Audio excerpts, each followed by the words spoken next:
Hey Colleton River, my name is Caitlin. I am your registered dietitian. I am also a culinary nutritionist and trained chef, and we are back with another week's episode of Ask the Dietitian.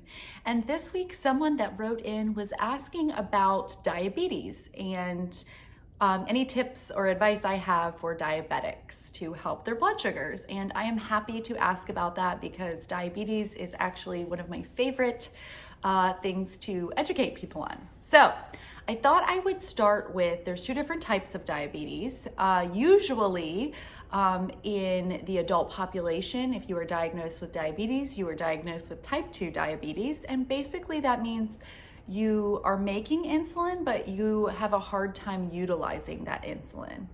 Type 1 diabetes is usually found in kids. That's why it's called juvenile diabetes, and it's detected in the first few years of life.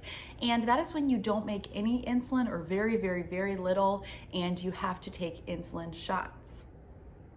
Next, every year when you go and get your annual labs, usually they'll check a number called your hemoglobin A1C.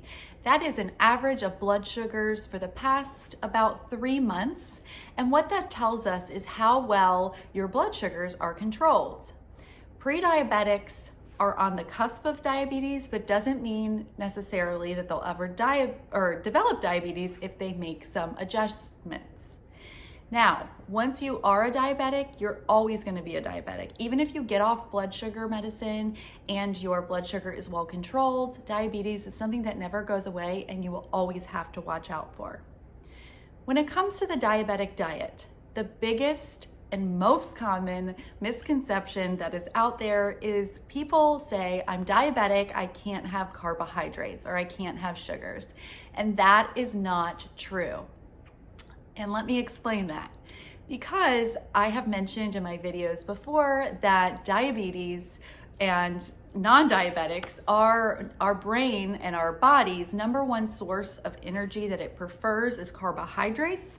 And especially for diabetics, your carbohydrate intake should be about 50% of your calories. Now, this does not mean you need to be eating a ton of bread and a ton of pasta, because carbohydrates are in other things like dairy products, they're in fruits, they're in starchy vegetables, they're in things that we drink.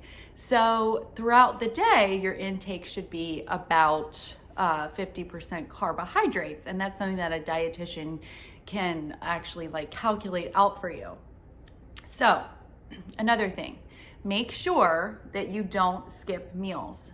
If you're a diabetic, skipping meals will be very bad for your blood sugar.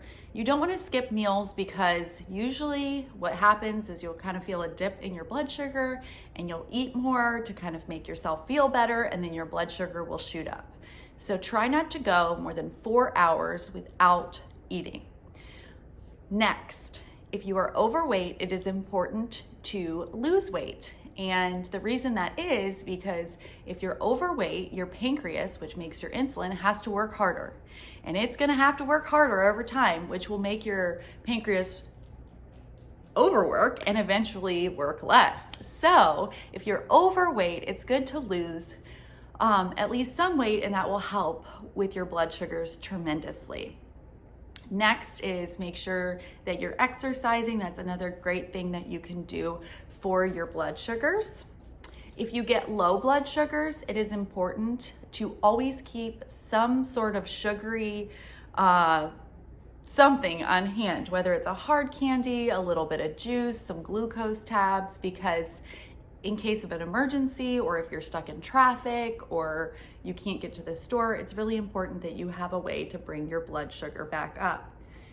Either way, your blood sugar over time, when it stays really high, it causes a lot of other medical problems, like problems with your kidney, problems with your eyesight, feeling in your fingers and toes. It's really dangerous.